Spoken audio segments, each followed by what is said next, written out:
The cold Colorado wind swept through the quiet neighborhood, carrying a biting chill that cut through the skin. I stood on the front porch, hands tucked into my jacket pockets, watching my little daughter jump up and down with joy. The town was blanketed in thick snow, white as a chalk drawing. Winter had come early this year, and I had promised Julia, my 7-year-old, that the two of us would build the biggest snowman in the neighborhood. "Dad, let's make a hat for him," Julia shouted, her cheeks flushed red from the cold. She held up a bright orange plastic bucket filled with handmade accessories. My late wife's old scarf, 2 plastic beads for eyes, and the cap I always wore when I went fishing. I smiled, took a deep breath of the icy air, and rolled up my sleeves to start shaping the first handfuls of snow. The work progressed faster than I expected. The snowman's body reached up to my chest, and its round head was meticulously decorated by Julia. She used her tiny fingers to draw a smile with a dry twig, then placed the 2 plastic beads on its face. "Dad, look, he looks just like Grandpa," Julia exclaimed. My throat tightened. My father, who had never met his granddaughter, had a similarly gentle smile. A white Mercedes GLS sped down the snow-covered road, interrupting the peaceful moment. I recognized it as Karen Holloway's car, the neighbor 3 houses down, the woman the entire neighborhood called the HOA queen. Her car window rolled down, and her cold blue eyes glanced at the snowman, her lips curling as if she had just smelled something rotten. I pretended not to notice and continued attaching a makeshift tie made from a Coca-Cola bottle wrapper around the snowman's neck. That night, after Julia had fallen asleep exhausted from the day, I found a yellow notice pinned to the front door. The bold words "Violation Notice" were printed below the HOA logo. The tone of the letter was sharp. "All outdoor decorations must be approved in advance. Your snowman obstructs traffic visibility, violating Section 7.12a. Remove it by 8 a.m. tomorrow or face a $500 fine." Signed, Karen Holloway, HOA Compliance Officer. I crumpled the paper, my blood boiling. The snowman was only 5 feet tall and stood nearly 10 feet from the curb. This was clearly bullying.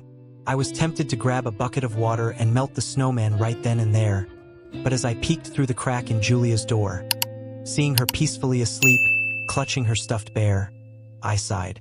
"Fine, I'll deal with it tomorrow." At 2:17 a.m., a strange noise woke me, the sound of a shovel hitting something dense. I bolted up, barefoot, and rushed to the living room. Through the curtains, the sight froze my heart. Karen stood in the snow, wearing a white silk nightgown, holding a large garden shovel. The streetlight cast a harsh glow on her twisted, angry face. The first swing of the shovel decapitated the snowman, its round head rolling across the snow. Karen's hoarse laughter echoed. "Get out of my neighborhood, you trash," she hissed, bringing the shovel down on the snowman's belly.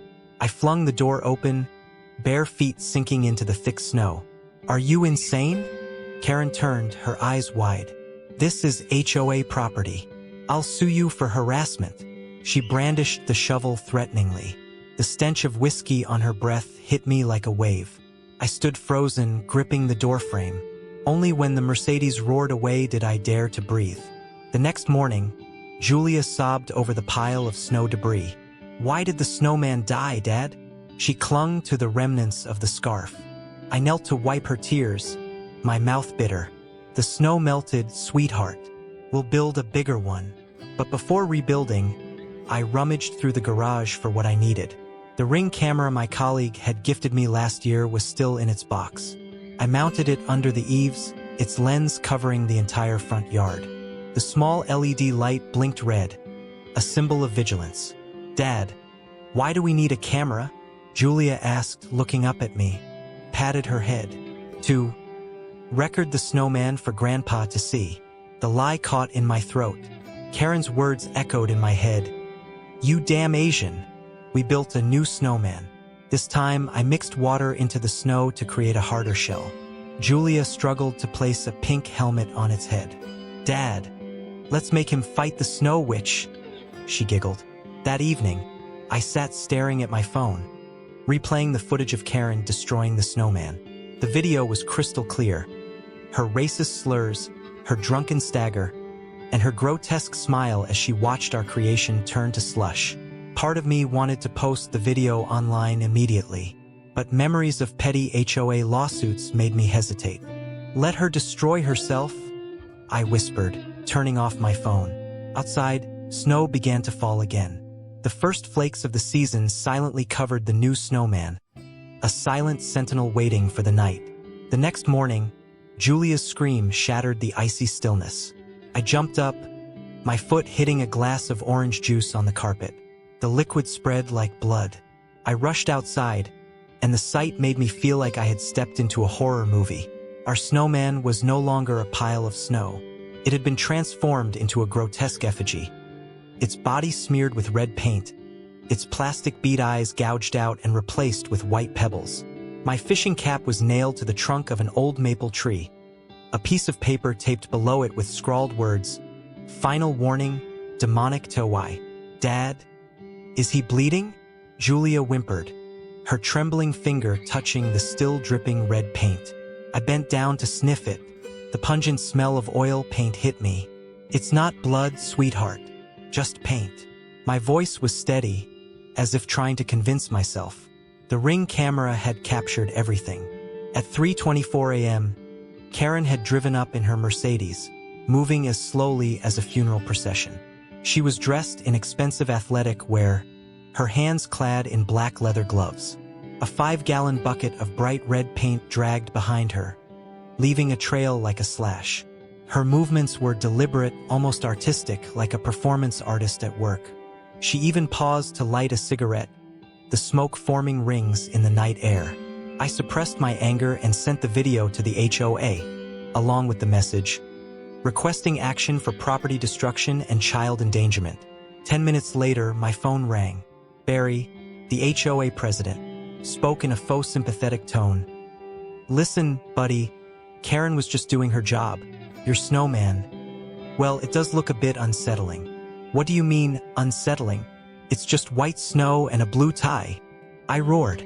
"Well, the red paint might have been to cover up some stains. She said you often dump trash in front of your house." I punched the wall hard. The fireplace tile cracked with a sharp sound.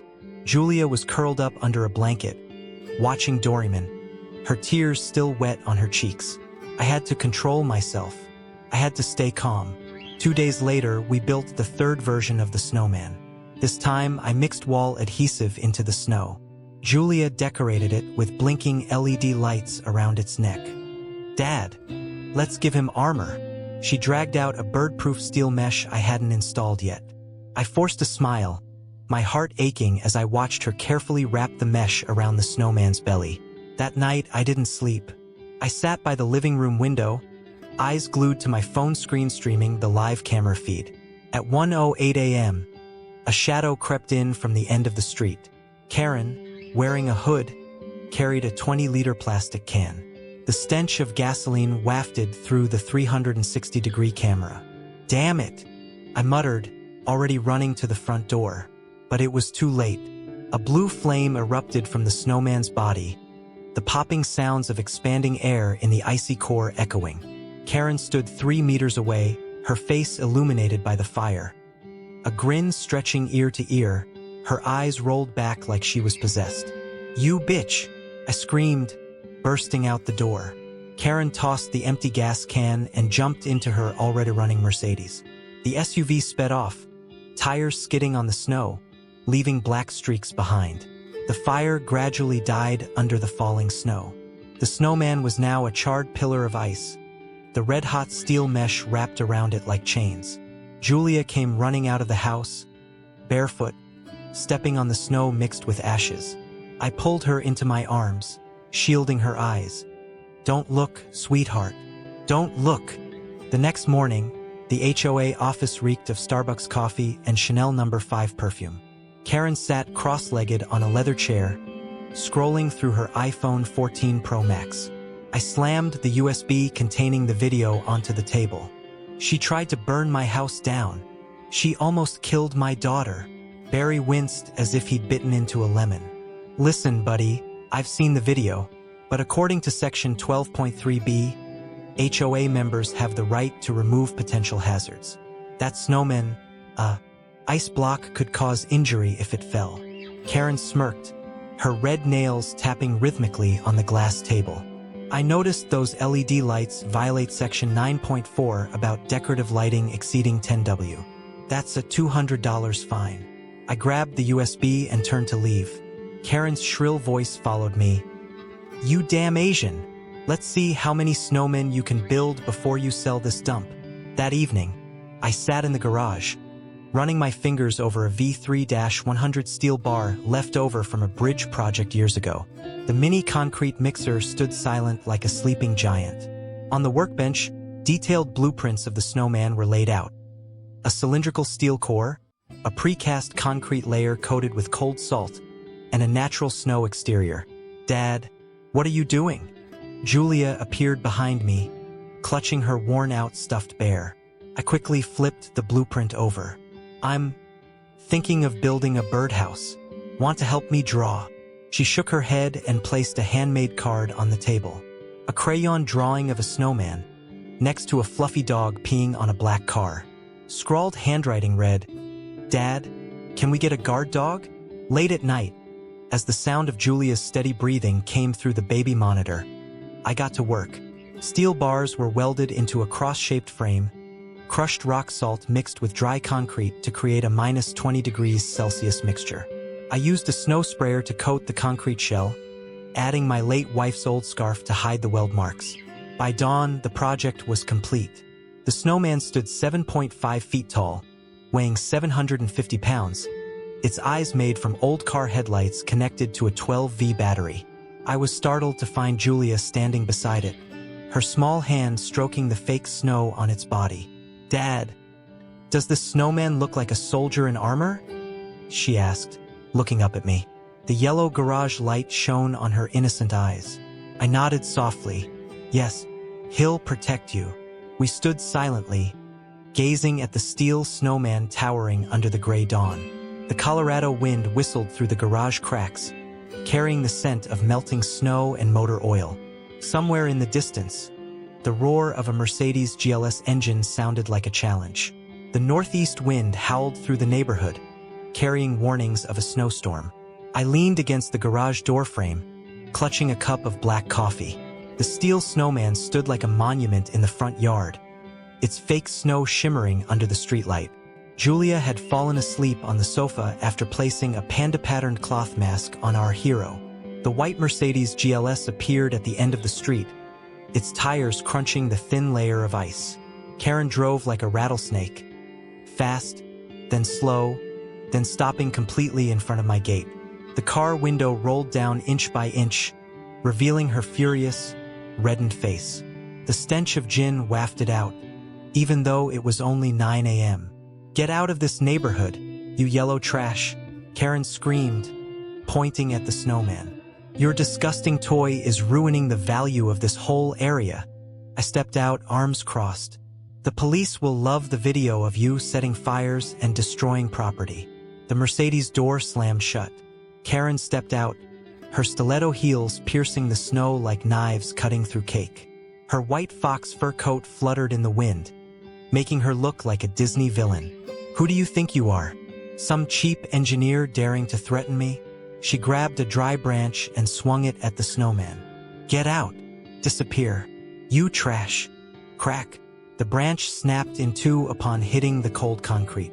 Karen staggered back, her eyes wide as she stared at her trembling arm.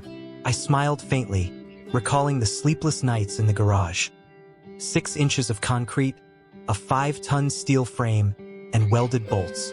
You freak robot! Karen shrieked, kicking the snowman's leg. Her Jimmy Choo shoe flew 2 meters away. Her toes curled in black silk stockings, likely broken. Moans and curses spilled from her lips. But this was only the beginning. At 3:17 p.m., as the snow began to fall heavily, the roar of an engine shattered the silence. I was reading a story to Julia when the metallic growl made us both jump. I rushed to the door, my heart sinking. Karen was behind the wheel of the Mercedes, her face twisted like a demon's. She screamed something unintelligible, spinning the wheel to aim straight at the snowman.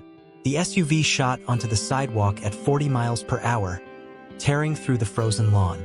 "Julia, get inside. Now!" I yelled, pushing her toward the back door. The engine roared like a wild beast, and then, boom! The sound of two container ships colliding echoed throughout the neighborhood.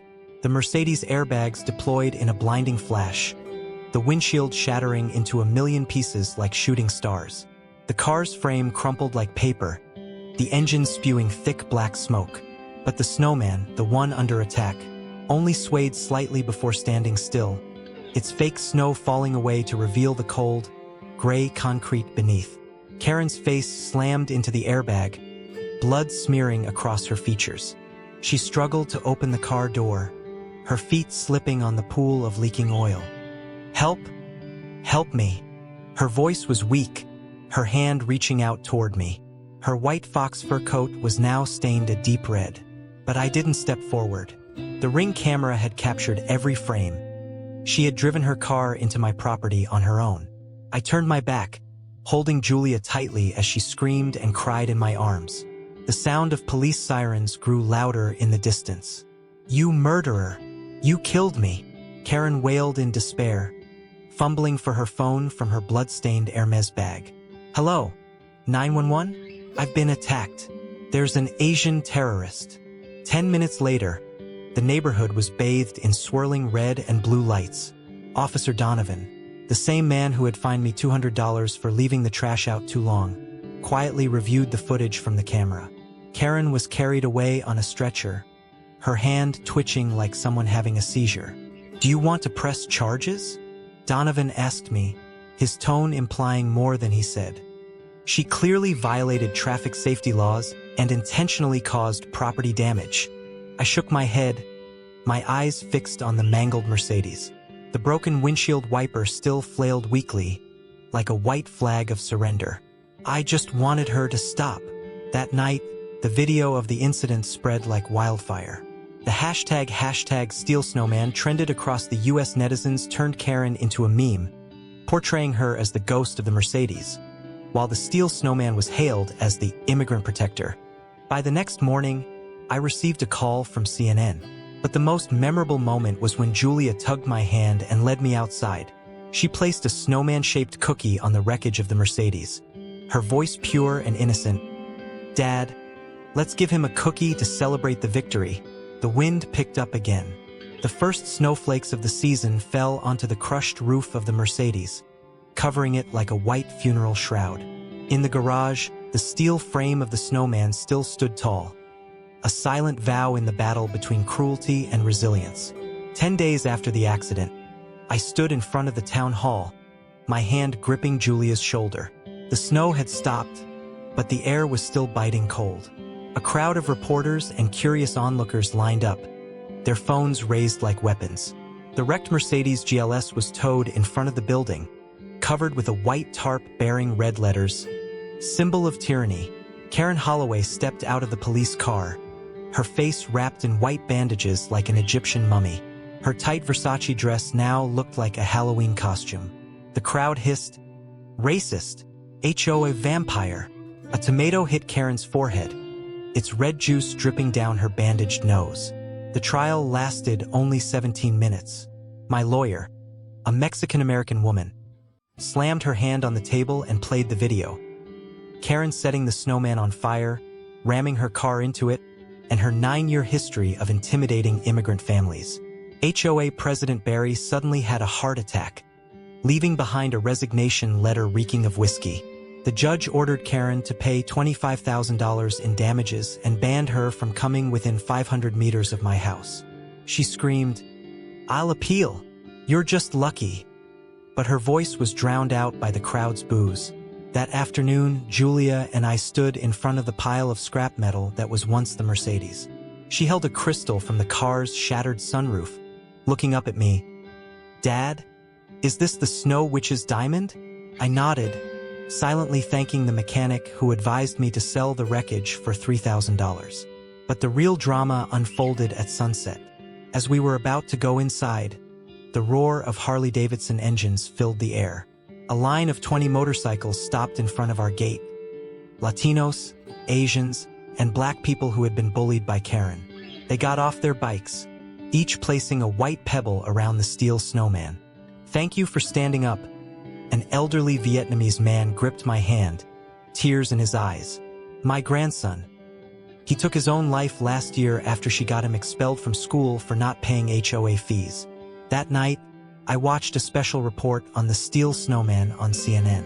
Major cities were erecting ice sculptures with steel cores to protest bullying. Julia sat on my lap, flipping through the latest Guinness World Records book. She had registered the snowman as the heaviest snowman in the world. But fate loves to play tricks. At 3 a.m., the doorbell rang incessantly.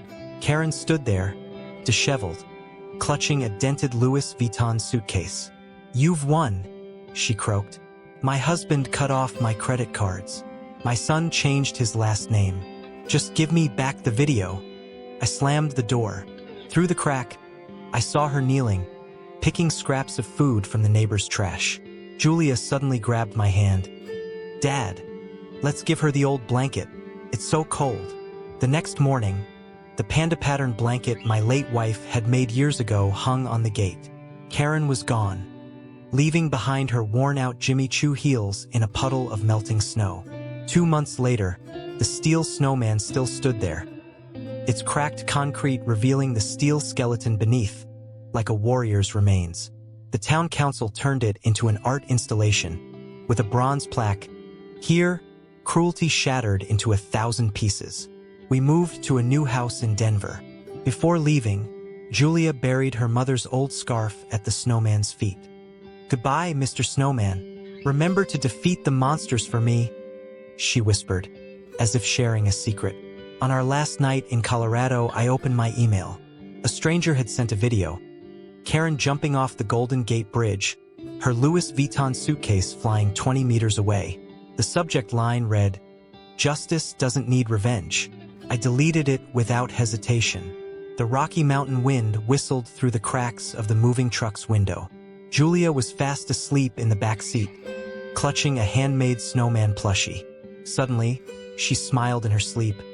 "Next time, let's build a snowman with armor, Dad."